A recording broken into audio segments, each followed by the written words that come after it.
don't think I have a go signal. Welcome, everyone. It's very bright up here, Clarisse. Welcome to the 2023 AWP Conference and Book Fair here in Seattle. I'm Sean Bernard, a member of the AWP Board of Directors. Here's a visual description of myself. I'm a white male. My once dark hair is getting whiter by the day. And today I'm wearing jeans and a blue shirt. As many of you know, AWP is a nonprofit organization that amplifies the voices of writers, writing programs, and writing organizations that serve them. It is a champion of diversity and excellence in creative writing. My AWP membership directly helps me to support other writers through programs like the Writer-to-Writer Mentorship and the Intro Journals Awards. Without members, having this conference becomes harder and harder. And this conference is, in my opinion, one of the most crucial events every year in terms of helping emerging faculty and writers find footing for their writing careers. If you aren't already, I invite you to become a member today. We are delighted to bring you this event. I'd like to thank PEN America for serving as a conference sponsor and for being such an extraordinary advocate for free speech, access, and community. Please join me in thanking PEN America and all our conference sponsors and partners for their support and participation. They're an amazing organization, right? Before we start, some brief housekeeping. Please silence your cell phones and don't take any flash photos during the panel. Please respect those seats marked as reserved for attendees with accessibility needs. After the event, please give the authors about 10 minutes to get situated before approaching them to have your book signed. The book signing will take place right across the hall outside those doors. Lastly, we ask that you please be aware of your fellow attendees who may have disabilities, not just now, but throughout the conference. And if you see a barrier to accessibility, let any of us know, staff or board members, and we'll act as quickly as we can to help. Thank you. And now it's my great pleasure and honor to welcome Clarisse Rosaz Shariyf, PEN America's Chief Program Officer of Literary Programming, who will introduce this wonderful event. Thanks.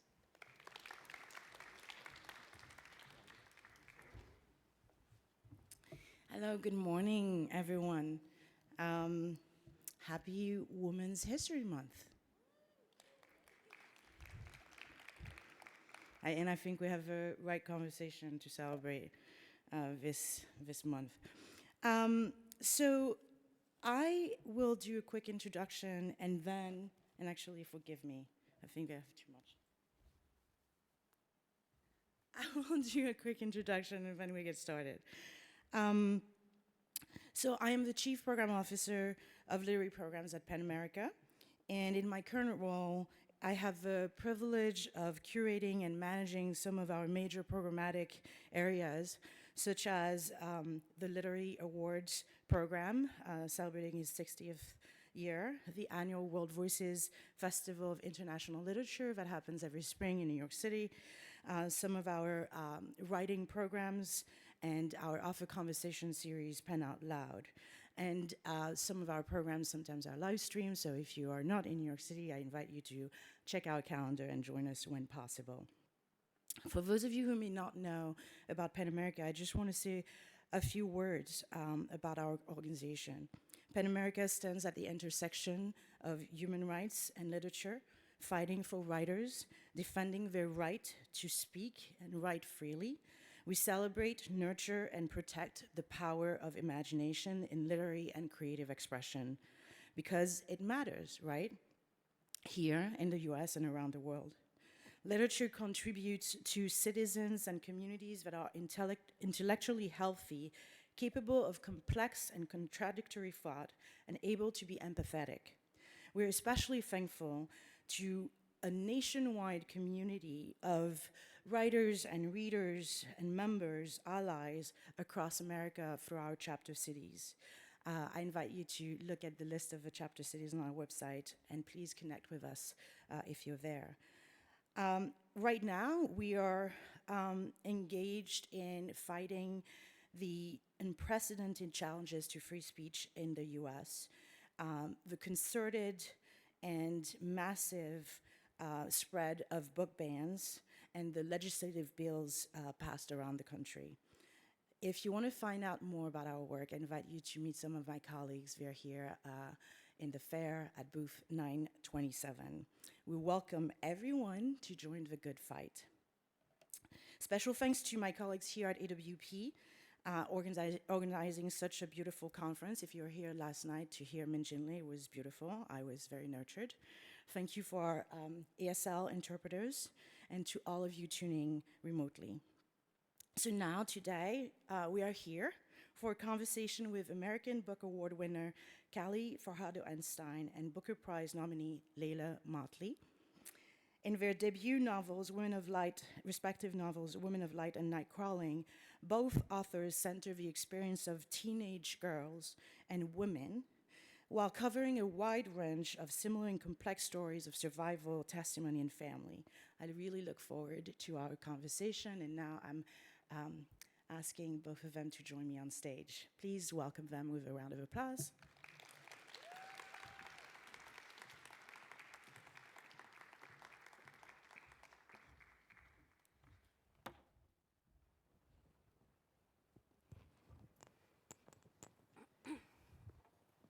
Okay. We're here. We made it. And I have to say, Callie has been traveling and Leila has been touring, and it's a privilege to actually have both of them here with us in person. So thank you both again for accepting our invitations. Of course, thank you.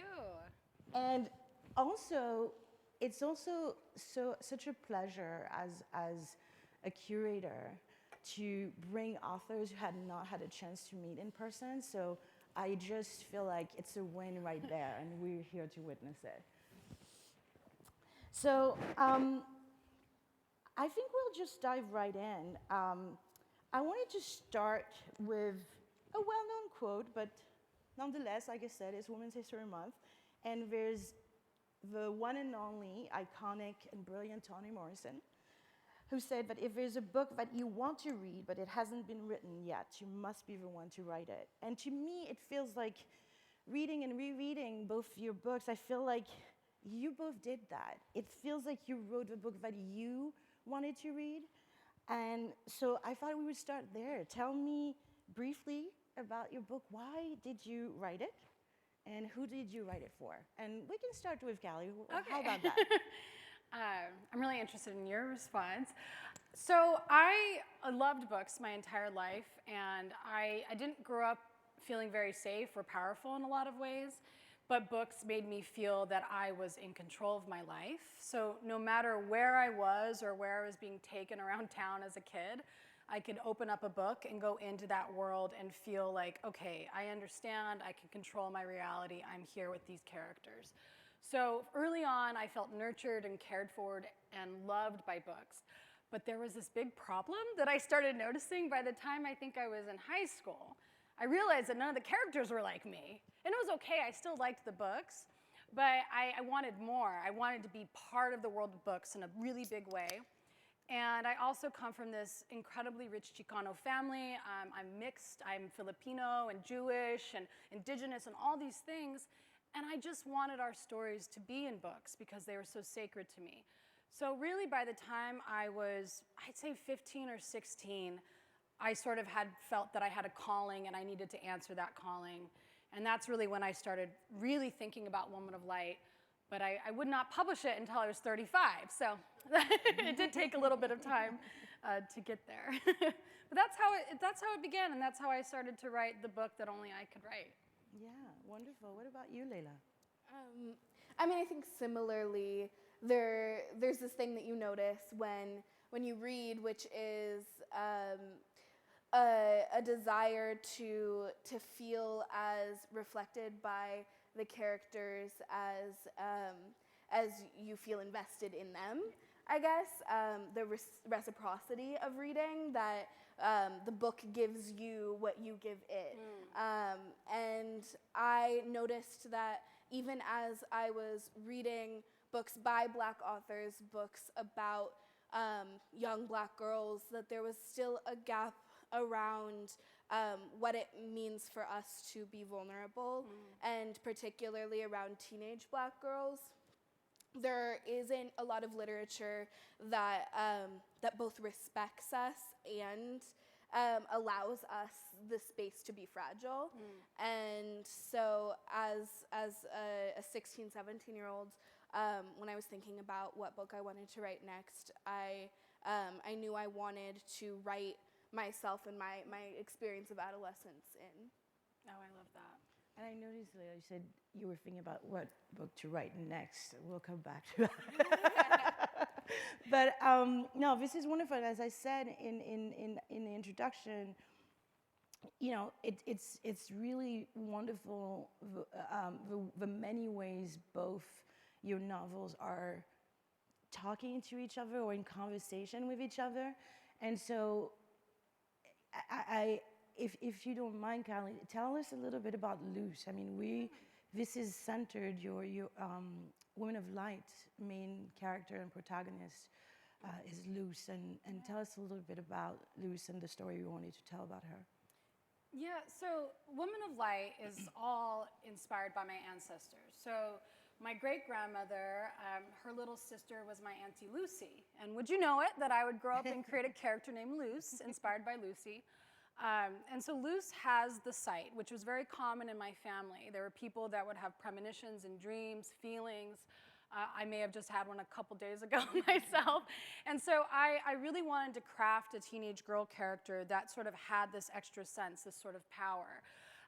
But Luce is also still a teenage girl, and that's something I really loved about Nightcrawling, is that even though Luce has been thrust into this adult world in 1933 in Denver, her older brother Diego has been cast out after getting a white girl pregnant, and the Ku Klux Klan is after him.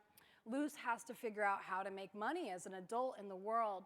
And I really was thinking about, okay, she is still a teenager. And not only is she a teenager, she's an American teenager, but she doesn't have any of the leisure that we see in that time period. Or it was the Great Depression, so not very many people had leisure in that time. But she doesn't get to sort of experience her adolescence in that way. So Luce is really inspired by my own family and my Auntie Lucy. And the book is in part dedicated to my auntie. Oh, that's wonderful. Yeah. And what, for you, Leila, the protagonist is Kiara. And both Luce and Kiara, I mean, I told you both as I was preparing for this conversation, I felt so close. By the end, I felt like I really knew these girls, and it really just opens up so many questions about who we are who I was and who I am, still am, maybe, but part of me that is that little girl in my teenage years. But tell me about Kiara and the story that you tell in Nightcrawling. I mean, similarly to Luce, Kiara isn't given the right to youth, to childhood. And so when I was thinking about the construction of her character, it was really important to me that we do in this book what we don't often do culturally, which is recognize teenage girls of color as young girls, as children, as people deserving of protection. And part of the adultification and the parentification of young girls is forgetting that they are children, and then treating them with the responsibilities of adulthood. And so a lot of Kiara's world is this duality of trying to grasp childhood and trying to experience all of the joys of being young, and also all of the complexities of being young, and at the same time being faced with the world looking at her and seeing a woman and seeing someone whose sole responsibility and role is to care for and not to be cared for. Yeah. Yeah, and as I listen to you talk about it, I'm just curious about what it meant for you, Leila, to write Kiara's story as someone who was about the same age of your character while you were writing it, right? Yeah. And I mean, was there a lot of pressure, or it was just easy because you were channeling something that you were very familiar with? What were the challenges and what was very easy about that? Yeah, I mean, I wrote the book without thinking anyone would ever read it. And yeah, and I think that helps. That's the beauty of the first novel, right? Yeah. And this is actually my third novel, but it was still like in the time period where I didn't think that anyone was ever going to read it, which meant that it really was for me. And so in the writing of the novel, I started it when I was 16, wrote most of it when I was 17, and writing a reflection of a black girl from Oakland who was 17 at the same time that I was living in that experience definitely helped me. Not because we can't write about characters who are different than us, but because when we enter adulthood, there's this thing that we tend to do, which is to create a lot of judgment around our teenage selves. And I think it's natural. It's part of that progression and like, you know, developing your prefrontal cortex. But it's also something that prevents us from really understanding young people and giving young people the respect and credit they deserve, because we ourselves are so judgmental of what we did when we were 17. And so being that age, I wasn't yet within the experience of criticism, and that allowed me to write Kiara with kind of all of the respect and lack of judgment, and especially with a first-person perspective. It's really important that we don't ever, as the reader, look at Kiara and judge the choices she makes. Thank you.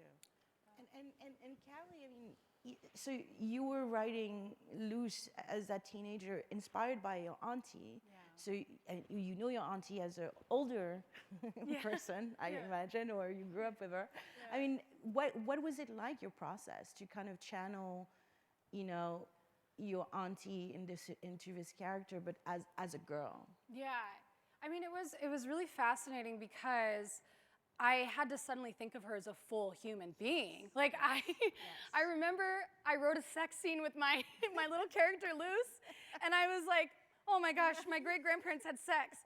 Like it was just like this really weird moment. And because, you know, you think of your elders and they're so respected and they're sacred, but you don't always think of their messiness and like the ways that they had made mistakes or they had fun. And so working with Luce was really interesting, and I sort of act out when I'm writing. And so there were a lot of times where I was like crawling on the ground, getting underneath the desk. I'm like, Luce, don't do it. But I still had to write it, and I still had to make it come true. But it did make me appreciate even more the survival of my family. You know, when you start to go back and you hear the stories of how easily our whole entire family line could have just been wiped out because of racism, because of trauma, when you work with them as characters, I think it's created a bond that's even stronger with my ancestors than I ever knew was possible. And did you connect with how did your younger self, you know, how did you use your own experience as a teenager, growing up, you know, as part of this family, aware of that history and culture? How did that help or not, you know, your own experience as a teenager writing Loose? You know, I had to have a lot of different jobs before I was able to become a professional author. Zipline front desk girl, bookseller, like I can go on and on. But I did have a very particularly hard job where I was very isolated, and I worked as an assistant to somebody that I thought was really abusive. And it actually, I think, was healing to write Loose, because she goes to work for an attorney who ends up being abusive. And it was, when I had that job, I was very silenced. If I had lost the job, I had lost my ability to pay rent, to feed myself. I was hundreds and hundreds of miles away from my family. So I think in some ways I channeled that very negative experience and was able to feel like, not had I overcome it, but it had transformed the way that I thought of the experience, and I no longer felt trapped by it. And so that was a strange gift that my ancestors had also given me. And again, it came down to the resilience of my people, and I'm so thankful for Luce for opening that up for me. Thank you. Thank you. I was going to go in a different direction, but actually, I think it's a nice segue in terms of, I think something that also comes across in both your novels. It feels like you make a very deliberate choice to to write about characters who struggle with poverty. I mean, with trauma and abuse, but with poverty, with hard work conditions, with they struggle with, you know, like extraordinary precarity in terms of housing and the ability to feel safe in maintaining a place to live. I'd love to talk a little bit about that, why it is important in these stories, but maybe for you at large to write these characters and write about these issues. Do you want to start, Leila? I mean, I start with there is no other story if we don't first look at, you know, our first instinct is to survive, right? And so we don't really have the ability to think about much else when we are kind of in some ways obsessed with our survival, and that's our human instinct, and that plays such a critical role in these characters' lives. I'm writing about 2015 Oakland, and that conversation isn't complete without also talking about the ways that Oakland has changed and the mass exodus of Black people from Oakland, and the movement of white people, wealthy people, and techies into Oakland, and the way that like changes not only our demographics but our individual worlds. And I think often we theorize talks about housing and about housing insecurity and gentrification, but the reality of it is that it looks like fear, and it looks like constant thoughts about how you're going to pay your rent and where you're going to move to and what life is going to look like, and that's been true to my own experience, but also just the continuous experience of Black people in historically Black cities as they have continuously gentrified. Yeah, and even the survival around food and what we're gonna eat, or are we eating enough? I mean, Kiara has a friend, Ale, whose family has a restaurant, and she can count on going there once or twice a week. I don't remember, to have this delicious, amazing, warm food. And I felt that scene was very poignant and kind of also beautiful in terms of the reality of what happens and how the community, I don't know, survives together, I think. Yeah, and communal support, communal care is not supported. We have no infrastructure for it in this country, and so we see with Kiara, she ends up trying to take care of her neighbor who's 9, and we see the ways in which in that system too, that kind of communal care is not supported by the systems and institutions of the US. So even the ways in which we attempt to nurture ourselves are often blocked by a system that does not value that. Absolutely. And one more scene that kind of popped in my head as you were talking is when Trevor is Kiara's neighbor's son, and Dee, right, Dee, who struggles with addiction.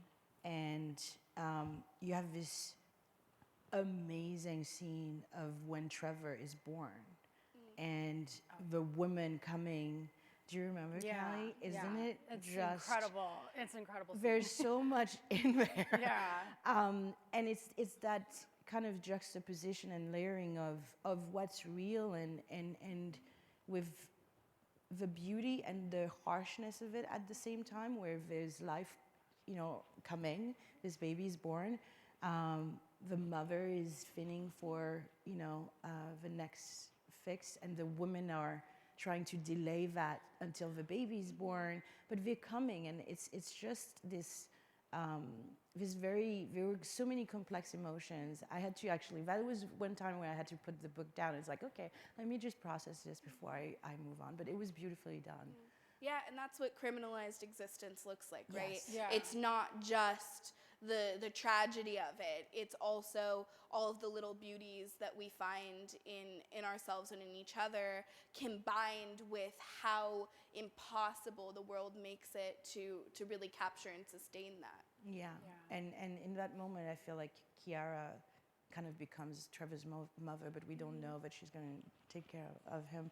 That was beautiful. Callie, I think that, there are so many different other scenes that come up when I think about Women of Light on the same topic in terms of the precarity around food. I think there was Luz when she was shopping with Maria Josie. Yeah. How do you say? Is Maria Josie? Yeah, Right, Maria Maria Josie.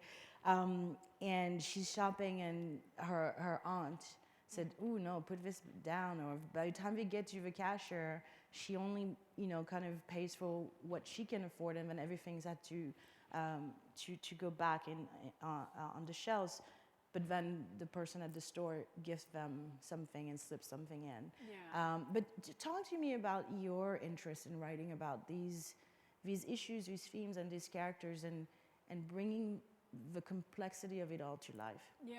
It reminds me, when I was in graduate school and I turned in my thesis, which was the beginning of my first book, Sabrina and Karina, I had an outside reader. We were just going back and forth talking about, Collie's writing about gentrification, she's writing about identity and culture, and this woman said, "What if I told you wrote about the poor?" And I was like, "What? My people aren't poor? Like, what are you talking about?" And it was the first time I realized that I was being grouped into literature about class, because we had never considered ourselves poor. We were rich in stories, and we had our family, and we had each other. But then you start to realize that the rest of the world looks at you like you're poor. And you're like, oh, I didn't go to a fancy Ivy League school. I dropped out of high school, like all these things. And I started to realize, oh, I come from a class. I come from a particular class and labor background. And so when I was developing the novel for Woman of Light, I wasn't able to just take my ancestors' stories and verbatim write them down. I had to create and craft a plot.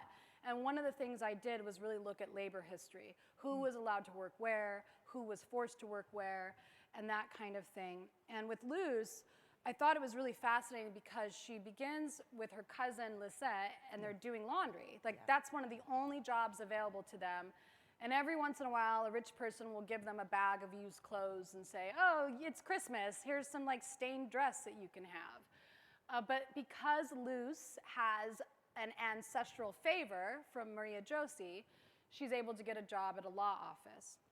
And it was in that moment I realized, wow, if anything like that had happened to my ancestors, just this one little stroke of luck, we could have climbed the class ladder earlier.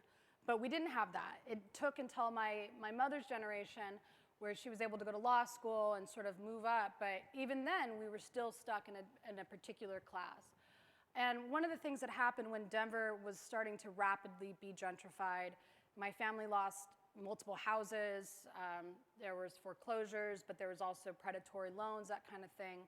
But one of the things that makes you feel is that you have shame. You feel like maybe we're not smart enough. Maybe there's something wrong with us that we can't make as much money as these people that are moving here and taking over these neighborhoods.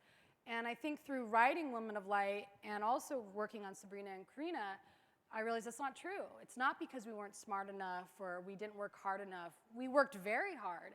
It was because there was a system that was keeping us down. And that's all across the history of this country. Yeah, I was very not touched, but there was so much recognition in that scene when Luz, and actually she gets the job at the law firm, but she doesn't get it. She has to fight for it. She wants it, and he's like, "Oh, I mean, you don't know anything. You don't know how to type, or you didn't go to school, or I don't think you can do it. I don't think you're smart enough," basically, in so many words. And she insists, and she has to kind of force herself into making him, giving her a chance to prove herself. And so first you have to basically break the door yourself to get in. And then she's amazing. but amazing in a way that, of course, right? She's just smart and knows how to do stuff. And he's like, oh, it's just too bad you didn't go to school. And so you have a moment in there where she's thinking about, well, all of the women that are in her life and how skilled they are, and how they actually leave the smartest and they do things that no other people can do. And that was something that I thought was telling, and this is where, across time, you're talking about Denver in the 20s, 30s, and you're in 2015 in Oakland, and that, Kiara tries to find a job. And so these are the parallels. You'll read both books, you'll buy both books, buy multiple copies, give them to people, and you'll see and you'll be delighted in the synergy there. Let's talk about place also, because I think that that's something that connects both of you.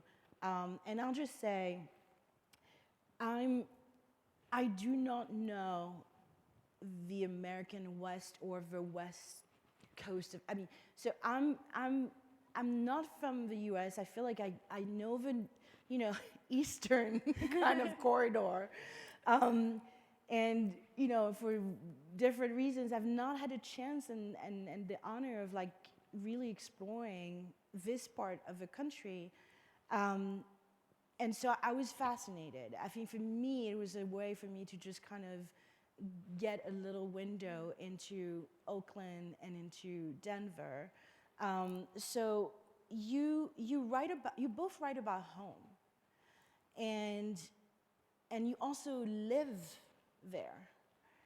And so I just want to, just for me, entertain me, tell me about Denver. About Denver in Women of Light, but tell me about why you write about Denver, and same thing for you, Leila, about Oakland. What should I know? Maybe I missed a few things. I want to hear from you. Well, I love that both of our books are dedicated to our cities in a way. And I was like, oh, this is so cool. And I loved reading about your Oakland.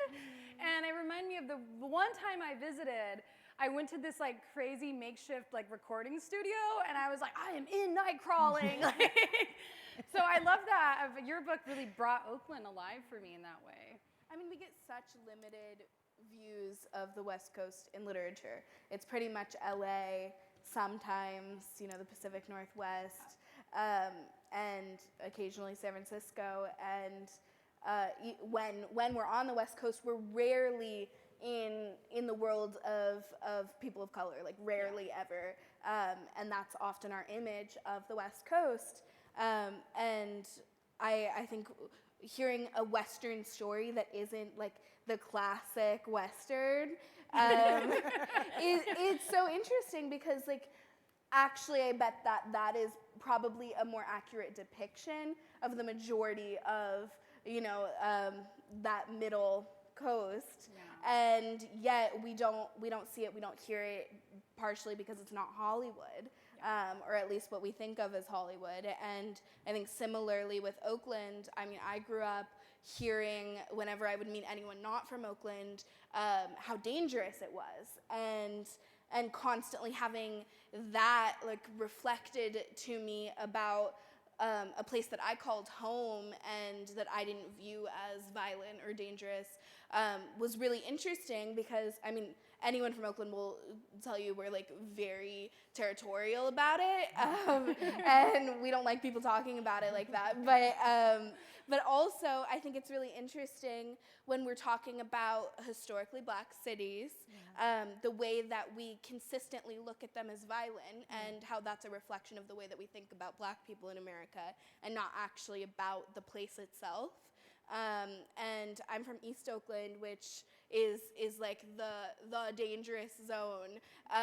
But I've always it's my favorite place in the city. It's colorful and it's preserved. It looks like Oakland still, despite the way in which the rest of the city is kind of unrecognizable.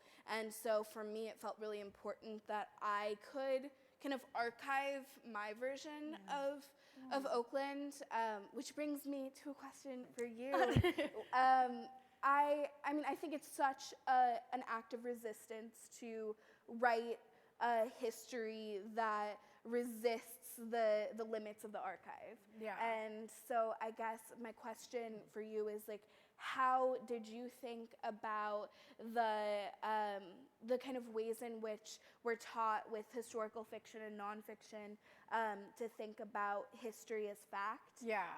and as fact as excluding story, Yeah. and narrative?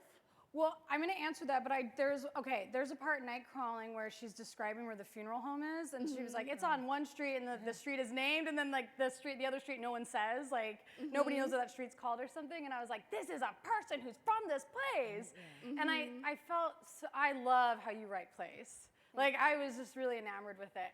But yeah, so going against the archive. So one of the big problems I ran into with Woman of Light is I just thought I could walk into any archive and I'd be like, okay, where are the Chicanos? Like, where are the indigenous stories? Where are the Filipino stories? Right. And then suddenly I remember I have a really bad memory of like, I got this fellowship and I was supposed to be working in like a rich woman's house from 1910 or something. And I had to take the back stairs because the front stairs were under construction or something. And I was like, this is making me feel a little nauseous because I know that my ancestors had to always take these back stairs. But I kept telling them, I said, look, like I can't really use a lot of the materials here. These are about the wealthy. These are about white, wealthy women in a particular time, and their families were from the East Coast. And they came out here because their husbands were mining gods, essentially. And they argued with me and said, no, we'll find some stuff for you.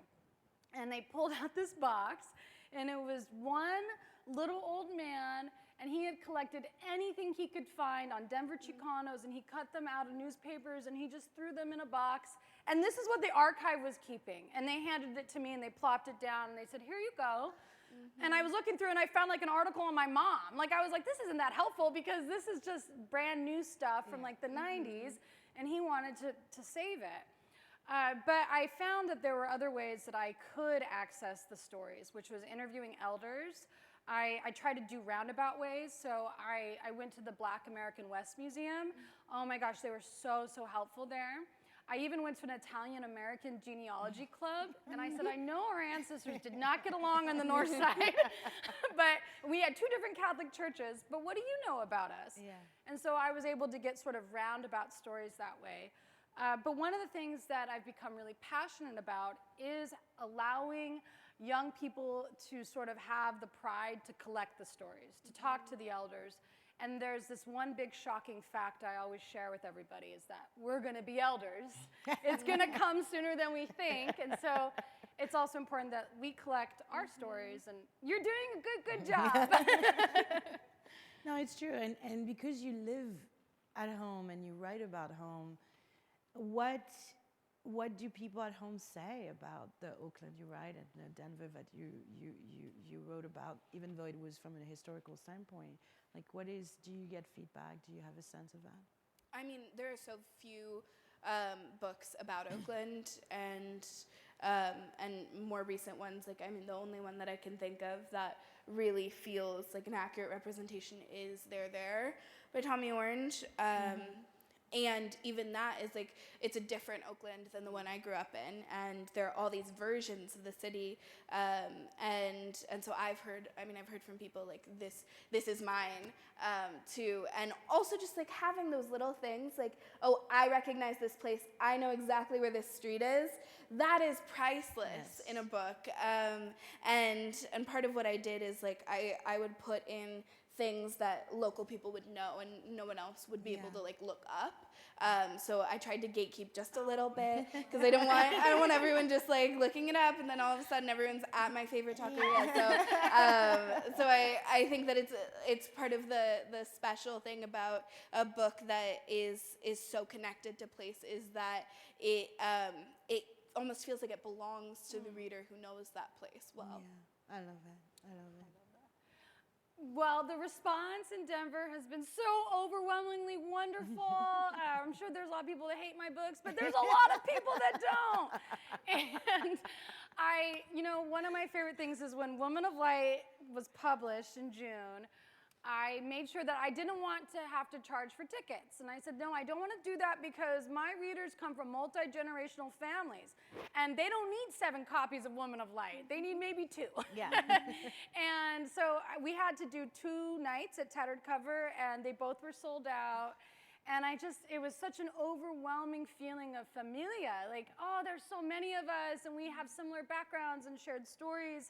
And so that has been such a great pride. And also seeing my work translated or published in other countries. And the idea that somebody is learning about the American West for the first time or learning about Denver from my perspective, from our perspective, that's just incredible to me because for so long, the image of the American West was the cowboy. And that's just not what I wanted to paint. That is not the picture. So if you're from Denver and you're here, thank you so much. No, thank you. It's lovely. It's a great introduction to both places for me. I really appreciate it. I think we should hear from you. So who wants to go first? Let's just do a little reading. I've been saving hearing Leila read because I know it's going to be good. So I'm on the edge of my seat. So I'm going to read from the section on it's chapter 19. I don't know if anyone wants to follow along. That's the teacher in me. So this is a chapter where Luce is imagining or remembering when she first came to Denver from southern Colorado. And in my novel, southern Colorado is referred to as the Lost Territory. And these are the lands that had once belonged to Mexico. So, justice cannot see, but can she hear? Denver, 1934. Sometimes Luce thought about when they first came to the city, how she did not understand the layout of the world. She was only little. Before, when they had lived in the Lost Territory, she was surrounded by mountains, from Huerfano to Trinidad and all the mining camps in between. The mountains were permanent yet shifting, ancient though young, their white peaks reminding Luce of gray hairs while their aspen groves resembled veins. Luce felt partly made of mountains, as if the land was her family. But the city was different. Smog and concrete, morning light spilling between stone squeezes, landing on the worn hoods of Model Ts resting on Curtis Street. In the evenings, the sun slipped behind the mountains, sinking away with long tentacles of light, reaching over the brickwork city for another chance at brilliance. Maria Josie insisted Diego and Luce must learn the map, as she called it, and she showed them around first on foot and later by streetcar. She wore good walking shoes and dressed herself and the children in many layers. It tends to heat up, she had said. Another moment it might hail. The siblings learned to be cautious. It was dangerous to stroll through mostly Anglo neighborhoods. Their streetcar routes were equally unsafe. There were Klan picnics, car races, cross burnings on the edge of the foothills, flames like tongues licking the canyon walls, hatred reaching all the way into the stars. Luce and Diego were once walking downtown when a man yelled, "Go back to your own country," and spat at them from a truck window. They were supposed to be learning the map. It was the first time Maria Josie had sent them off alone. Luce had cried, wiping the stranger's hot phlegm from her tiny face. And Diego cursed, and he held up both arms, but he lowered them cautiously and told Luce he finally recognized where they were. He pulled his little sister by the sleeve of her oversized dress into the market, a place called Tikas, a ringing of bells. "What happened to the little one?" a voice called, and Luce saw it was the older boy, David, the shopkeeper's son, watchful behind the counter. Diego pointed to Luce's wet cheek and asked if she could please use the sink. She was only 8 years old, and everything in the market storeroom was unlike anything Luce had ever seen. "Where did it happen?" David was asking when Luce returned with a white towel. She pointed to the front door. "What color was the truck?" David said, stepping down from the counter. He was carrying a baseball bat. He gently took Luce's left hand and walked her to the door, opening it with a wide, sweeping gesture. "Which direction?" Luce shook her head. She was done crying now. Embarrassed, she held the towel to her face, trying to hide herself from David. I don't know any directions yet. We got lost today. We were trying to learn the map. David softly pulled the towel away from Luce's face. He smiled when she looked at him. He wasn't a grown-up, but he wasn't a child, and he was tall and slim-shouldered, and there was a warmth in his gaze. He motioned down the wide avenue between the brick buildings and the wire-filled sky. See that, he said? Those are the mountains. They'll always be west. Luce looked to the horizon, allowing the line of sunlight to bathe her eyes. And over there, he said, it's flat. That's the prairie land. East. David pointed to the mountains once more. Which direction, he asked. West, said Luce. David gestured right. East, said Luce. Good work, said David. Now say this. This is my city. Luce didn't say anything, and David nudged her to go on. This is my city, she said quietly. This, David said louder, is my city. Luce giggled before she sucked in another breath. This is my city. All right, said David. Now once more like you mean it. This is my city, they yelled together, until their voices boomed high and arching, rattling streetcar cables and smoggy windows, soaring between stone tenements and factory toughs. This, she repeated, is ours.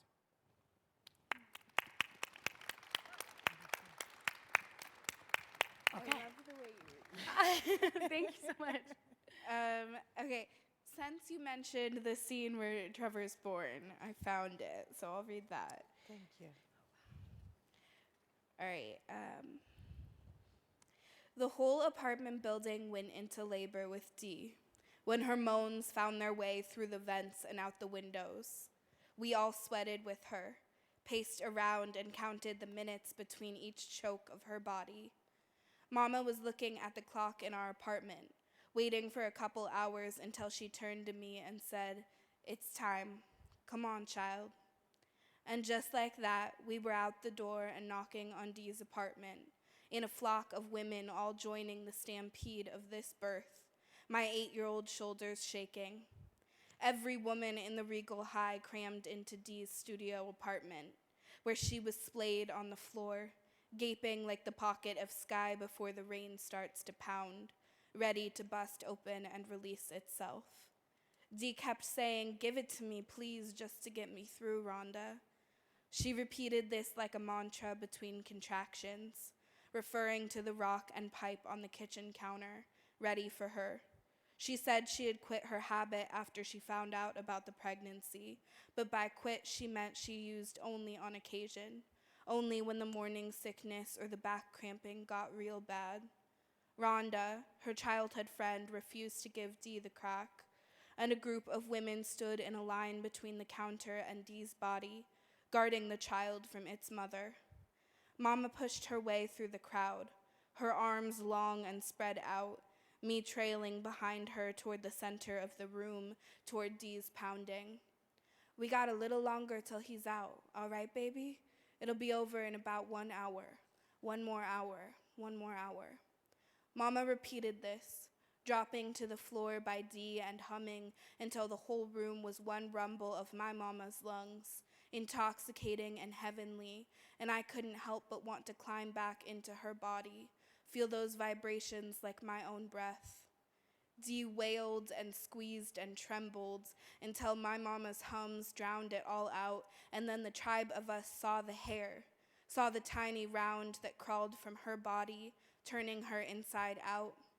The squeals began and the humming turned to chants, and we all watched that child swim out his mama, head poking out more blood than hair, and my mama took him into her arms and laid him on Dee's breast, and this was the sweetest, most whole thing to ever take place in our building. And the rain poured and poured and poured until Dee began to beg again, and her birthmarked baby squirmed, and Rhonda gave up, passed Dee the pipe, and she faded into sky like she didn't hear her own baby crying. And Trevor cried, and she smiled, and we all hummed again. So powerful. Okay, for those who didn't know, now you know, right? So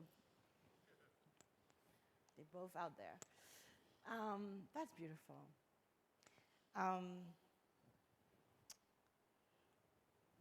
That's why I'm typically in the room. I'm sitting on that side and I'm just soaking it in. So I'm trying to just like come back into my role as a moderator today. But I so enjoyed the writing. I mean, it's just beautiful, and it just I don't know, touches lots of emotional chords, and I'm just a deep fan. Let's see. I think we're at AWP. So I feel like I have to ask you a question about your path to writing. But I also want to ask it, not just because we're at AWP. Because I think I would love, Leila, for you to talk about your journey to writing. And maybe I'm wrong, actually. I want you to tell us, does it start with poetry? Does it start with fiction? You've mentioned in passing, but it is true, you've written 2 other novels before Nightcrawling. And so I would love to just kind of, your first introduction to writing, and when did you kind of told yourself, okay, I'm doing this, and what has been, kind of like that journey at the beginning for you? Yeah, so my mom was a preschool teacher my whole life, and my dad had a day job, and then he would come home at like 10 p.m. and he would write, and he still does this, and he would write mostly plays, and so I would like fall asleep to the sound of like his keyboard, and so I learned from a really young age writing as a passion and as a joy, and not as a job. And I think that really formed my foundation and the way that I thought about words. And so when I was 6, I started writing when I learned how to, and I started with poetry because that's what they teach you in schools. But we had this one bookshelf in the like dining room of our apartment, and it had like all of the good books on it. And so that was where I would go, and I would pick a book, and the first book that I like ever really loved was Sassafras, Cypress, and Indigo by Ntozake Shange. And she was like this poet who also wrote plays and who also wrote novels, and so I like learned kind of the genre bending, and that was like the height of writing to me. And so from when I was like, I don't know, 8 or 9, I started writing short stories, and then when I was 14, I started writing novels. And I wrote my first novel at the same time that I started doing like spoken word poetry, and then I wrote my second novel, and I became the poet laureate at the same time. So I very much like publicly did poetry, and privately, like I kind of think of novel writing as this like solitary, sacred thing. It feels like mine, and I don't tell anyone about what I'm writing. I don't share it. It gets to be just mine for at least its first iteration.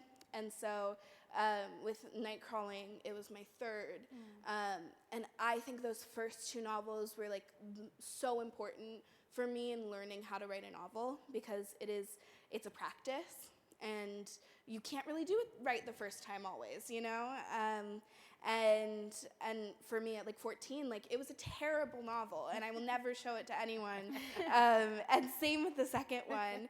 And so I was learning the practice of such a long form piece, and then by the time I got to Nightcrawling, I think this is a really interesting thing where like I don't actually think I would have published it or tried to publish it at all if I hadn't like removed my ego from it. Because when I read the first draft over, I was like, this is shitty. Like, I don't like this. And that is the like normal first reaction of that first draft. It is a mess. And that's like okay. And so when I read that first draft, the other thing I said was like, this is a novel that like does not exist. And this book is in many ways like a response and a contribution to conversations around policing and police violence. And this was a narrative that I think felt really important to me, despite all of the flaws in the way in which I had done it. And so I decided to like step back and remove myself from it, remove my critique of my own writing, and that's where like revision came in, because revision requires you to let go of the idea of like being the best and being good, and like lean into the mess.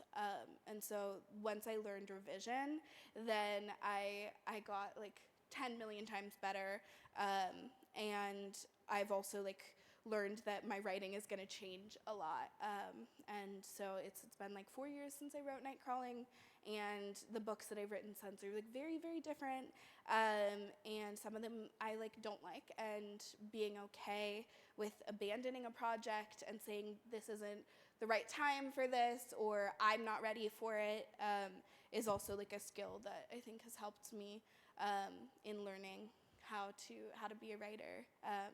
And then I still do poetry too. I think the two like mesh well, and I try to like keep them pretty separate, in that I will never write a poem and fiction on the same day, because then they turn into each other, and I'll be writing prose poems, and then I'll end up like writing some like prose that makes absolutely no sense, and so I don't combine them, but I definitely see the way they bleed into each other anyway. This is lovely. Why do you know so much already? And typically it takes people like a lot of time. I was like, remove your ego from the process. And I'm like, Amazing. I just learned that. You know what I mean? Callie, thank you so much, Leila.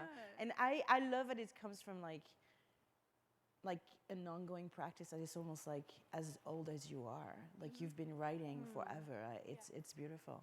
Callie, tell us about your journey into writing. Yeah, well, it's sort of similar. My mother, she had been an oral storyteller, and she had written poems. And when I was in graduate school, I actually found some rejections that she had been submitting to like the New England Review and stuff. And I was like, how did you even know about these places? And so I think it was sort of, it's genetic in some ways. We are storytellers in our family. And so it wasn't weird to me that somebody could stay up all night at the computer and like drink vodka and like write stories all night long, because I saw that. So that was a model that I did see in my house. But I think I had shared a little bit. When I was a teenager, I was really struggling with depression. Like there were days where I just did not get up and go to school. And my father, he's from a different culture than my mother. He's a white man from Nebraska, and he's very closed off in terms of emotional response. And so he didn't really have a good way to communicate his love for me besides going to the bookstore, and he would get classics that he loved from his youth, and he would leave them outside my door, kind of like a tray of food or something, like a lifeline. So I'd open up the door, and there'd be like 100 Years of Solitude. And I'm like, okay, my dad loves me. I'm going to read this. And so I remember Kurt Vonnegut was left for me. He left James Baldwin for me. But yeah, he was, around that time, I found Sandra Cisneros' work. And that's when I really decided that I had to be part of this. It wasn't enough just to be a reader. I needed to be in this world. And I kind of feel bad sometimes because I really only had one ambition. I wanted to be an author, and I had to figure out a way to make that happen. I wanted to be a librarian so I could be around books. Maybe I could own a bookstore. I just kept thinking like anything to get my hands on books. And so that's how it all began, and I was writing stories as a young child. But my path to publication took a really long time because I faced a lot of rejection. And it got to the point I was about to turn 30, and Sabrina and Karina had just been rejected for the first time as like a full book from somewhere. And I told myself, it doesn't matter. Even if I never get published, even if I'm an old woman and I have a bunch of books in a drawer, this is what I'm meant to do on this earth. And would you know it, One World bought my books like a month later. Wow. So I think after the ego got taken out of it, such wisdom, after that kind of shifted in me, the universe rewarded me. And I've slowly seen the rewards of having readers and being able to be a writer. But even if I had never been able to publish, this is what I was meant to do, and I would always do it. Thank you both. Wow. I think it might be our last question. Let's see.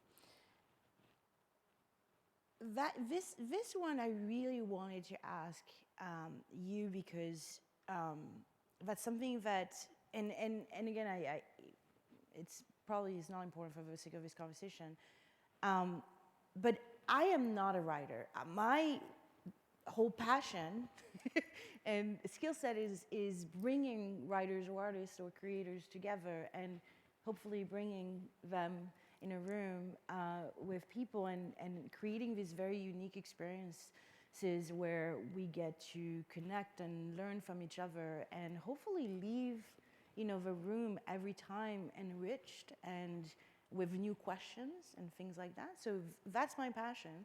But because I'm working with writers in such a close way all the time, I feel like from an outsider standpoint, I have so many questions.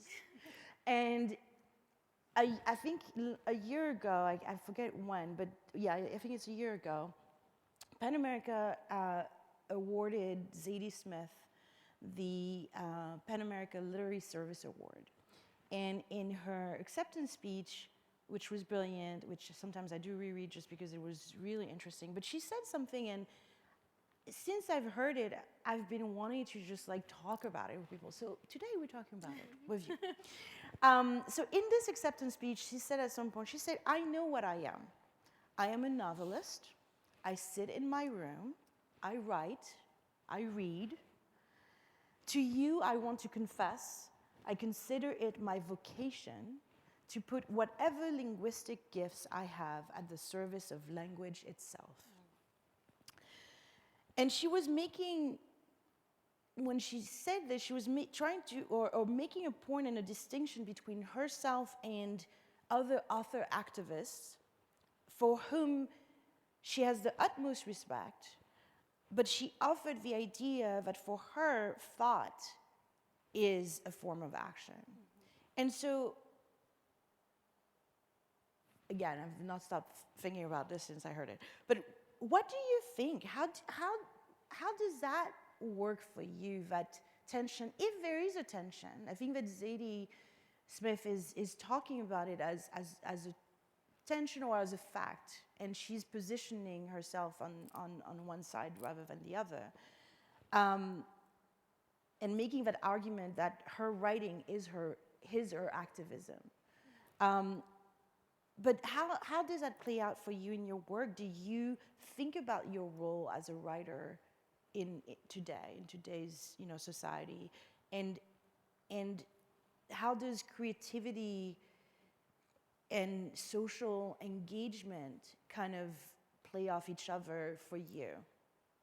That's so interesting because I was just on this panel with the incredible Angela Davis, and we were having this conversation about the distinction or lack thereof between art and activism and the role and relationship between the two. And I am of the belief that for myself, there is like a very clear distinction, and they both lend to each other in some ways. Like, I mean, art allows us, radical imagination, and that is necessary to fueling continual organizing and activism that requires so much momentum, and you're constantly hitting roadblocks, and maintaining that kind of hope, also the creativity of looking at, are there other ways that we can exist, is necessary, and that's part of the role of the artist. And at the same time, they're not the same thing, and organizing work requires so much consistency and constant contact with the world and with the reality of the systems that we live within, that art can be solitary. It can be, you can just think about the ways in which the world works and not actually have to face and confront them on a daily basis. And I think it would be a disservice to organizers and activists to say that it's the exact same thing, because I think that lets us off the hook from doing more active work. And so I kind of always think of it as like, if I'm writing things that contribute to kind of this idea of radical imagination, I also have to be living my life in the practice of resistance that I write within. Because if I'm not doing that, then it's almost kind of empty work. Wow. Wow. So glad I asked the question today. Callie, what are your thoughts about that? You know, I think it's interesting.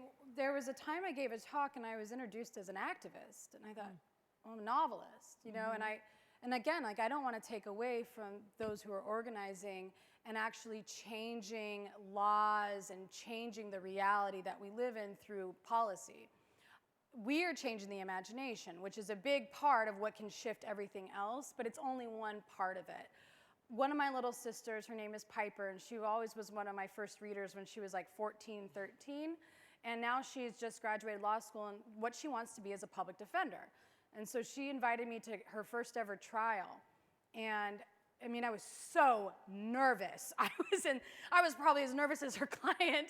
You know, this little, you know, she's really tiny and she's brand new. She's 25 years old. And I'm sitting in the back of the courtroom, and we're the only Latinas in the entire courtroom besides her client, and the judge knew, like, he thought we were all related, and like, it was, I looked at the jury and I said, oh, this is gonna be tough. And just to see her performance up there, to see, she got this woman was able to walk free that day, and this was her first trial ever. And that to me is a big difference between me writing a novel and my little sister going out there and actually like saving someone's life, saving them from being imprisoned, essentially. I do think there is a distinction, but I think that we are part of the same fight. If I'm going to contribute a story that changes the way somebody thinks about my people and allows us to be more human, that is essentially a part of activism. But so much injustice that we face right now is due to dehumanization.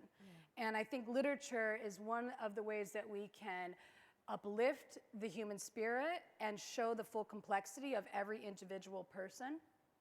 But it's not enough. We need more than just literature. We need all of us coming together and working together.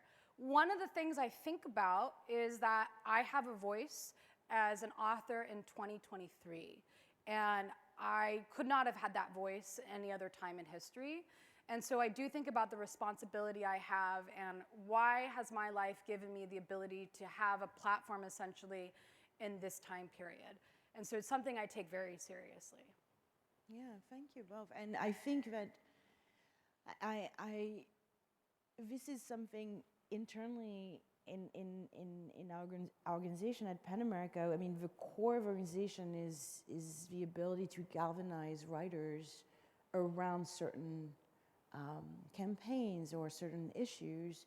And, you know, as I said in the beginning of a program, I feel very honored and thankful to be working on the specific part in an organization that is about the celebration of that creativity, because we do need both. We do need the work to be celebrated for what it is, for how hard it is, how it makes you feel, how much understanding it can bring to certain people opening their minds to things that they didn't know about or didn't understand in a certain way.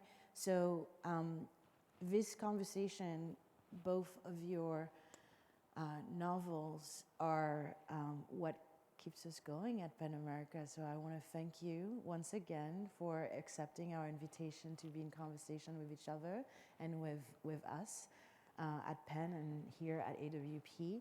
We are going to have a book signing outside, and if you give us 10 minutes, we'll meet you out there. And I want to give a big round of applause to our wonderful writers, Callie and Leila, today. Thank you. That was fun.